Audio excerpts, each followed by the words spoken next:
Hi, I'm Jerome Davis. I'm the Artistic Director of Burning Coal Theater Company, and my guest here today is Lauren Kennedy. Lauren, under normal circumstances, I'd say I'm very excited to have you here, and of course I am anyway, but I'm sorry that it's under these kind of dire conditions.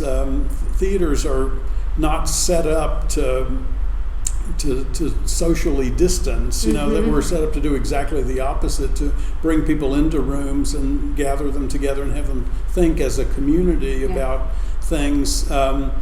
What is Theatre Raleigh going through right now, just so everybody has a sense of where you are at the moment? Well, I think like all the theater companies and all the arts organizations, trying to figure out how we survive and sustain through this sort of unknown period of time.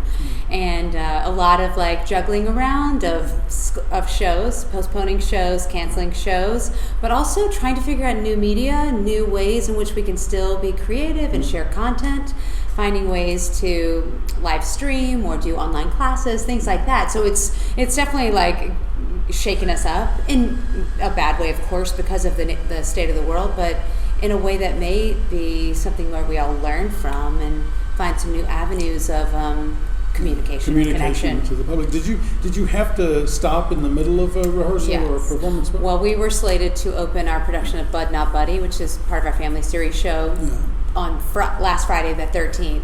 And so we shut down our production on Thursday. Yeah, so we never got to perform it for the public. That's too bad. Do you think, will you be able to reschedule it at all, or is that one gone? I think for the most part, for now, we're going to have to just put that one to bed. We were hoping very much to video it, but again, the dial kept moving between what a dangerous gathering is, from 100 people to 35 to 10. So we just didn't feel confident collecting a group of people together that was 35 plus. So we didn't end up videoing it, which was really sad. And I feel mostly heartbroken for the cast and the creatives and the crew who put their heart and souls into it and never got to show it to the public.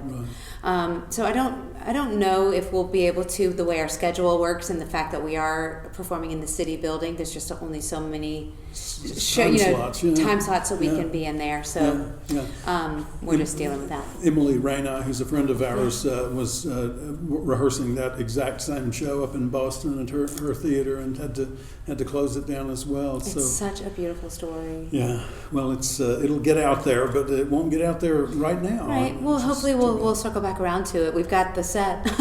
Good. That's very good. How are you handling the finances of things? Are there places that you can turn to right now for sustained support? Well, I have been so heartwarmed by the response that we've gotten from our database and our stakeholders, our patrons. We sent out an email to about 8,000 people, and so far we've gotten over $10,000 in donations just in the last 2 or 3 days, which is amazing. I mean, I literally get chills just thinking about the support that we've gotten. We are also supplying for small business loans. We're going to our larger donors and asking if they can support on the front end of the season as opposed to when they would normally do it. We'll see. I'm also trying to cut expenses. I'm trying to be a good business owner as well and go through our budgets and say, where can we cut? Where can we skim? Worst case scenario, I don't want it to affect my staff or, but I don't know what the world is going to look like. But I am definitely trying to go through cutting expenses, cutting like utilities. If we're not going to be in our offices, we're turning off the the Wi-Fi and the phones, things like that first, and then we'll reassess when April hits and we see what's happening. It may, strangely, have a positive impact on climate change in the short term because there will be no or very few airplanes flying and trucks on the road. The air has never been cleaner right now. A lot of it, I think there's ways in which we can spin a positive out of it. Obviously, the loss of life is devastating, and that's what we're trying to avoid, is more of that. But if each of us can take this as a learning opportunity, that's how at least I want to be a better business owner, to be somebody who's learning how to spend money more efficiently, and figure out what we need to be doing and what we don't need to be doing, Maybe and streamline a little bit. Develop new habits. Yeah, exactly. Not only with business, but with personal habits. Yeah. You know, even just the forced connection time with family. Right. You know, right. That's right. It's going to be good for us. Well, the thing that I most wanted to talk with you about this afternoon is just that idea of what's next. You know, what's going to be next for Theatre Raleigh. Can you talk a little bit about what's in the future for you? Well, so we have our summer series coming up, and as of today, we're planning to move forward with our season as is. When does it start? So it starts with Into the Breaches, Okay. And that is a play written by George Brandt. It's kind of a new play on its way to, I think it'll probably have a New York run, but he has done some limited licensing. So we're one of like 6 theaters in the country who've gotten to do it. He wrote Grounded. Yeah, I love it. His writing is so good. And this is a fun play because he is given all of the theaters the go-ahead to sort of make it city-specific. So it takes place in 1942 during the war. All the men are off, you know, and fighting. And a local theater company, the wife of the producing artistic director, wants to continue with their Henry IV and Henry V. Oh, nice. And so she casts all women. And so it's just this great, love letter to the theater. It's a great like feminist show about like women can, you know, get it done. Sounds like it might be very timely right now Very too. That timely. idea of making something good out of something not Exactly. so good. Yeah. Very, very timely. So I'm excited about that. Plus, we can throw in some Raleigh references because he's allowing the companies to put it in their cities, so that's fun. Yeah. And then we're going to be following that up with Fun Home, which I'm excited about. And then we're going to do a concert extravaganza at the Raleigh Union Station. We've done it before. We call it Oh What a Night. It's just a big Broadway celebration concert. Yeah. Then we are going to do the play that we commissioned last year with North Carolina Theater called Piece of Clay by Howard Kraft and Mike Wiley. Mm-hmm.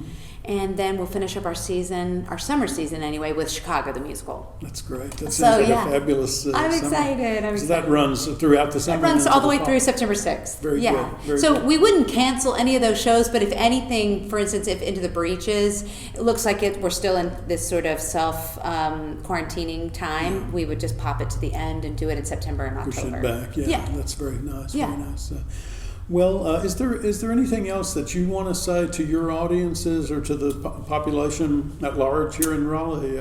I mean, I think the main thing that I want to kind of keep in mind is, hi guys, that that ultimately we do crave connection. You know, we really do as a human species. We crave to collect in places like this gorgeous space, and, you know, in the Duke Energy Center and all the places where people can eat amazing food and experience art. So I know that we will rebound. I know we're going to come back. It's going to be incredibly hard in the short term, but if I know anything about human nature, is that we will want to be in a room together, having shared experiences again. And that gives me hope.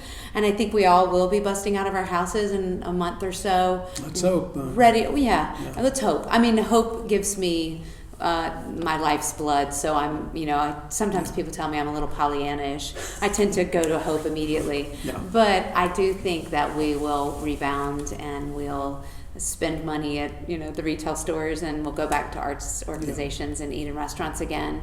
I just hope that all of our, you know, our fellow business owners and arts leaders will be able to make it through this really tricky time. And we're in it together. You know, I want to do what I can in this moment. I spent the first day on Friday just like donating to all the theaters and, you know, trying to get activated with some, like, you know, Actors Fund and the VAE that we're doing here. So just, you know, we're all in it together, and I want everyone to know that they can rely on me, they can rely on Theatre Raleigh, and, you know, I want to do anything I can do to help. Well, thank you for doing this. We appreciate it very much, and hopefully we'll all be back on the boards pretty quick. I sure hope so. Okay, thank you. Thank you.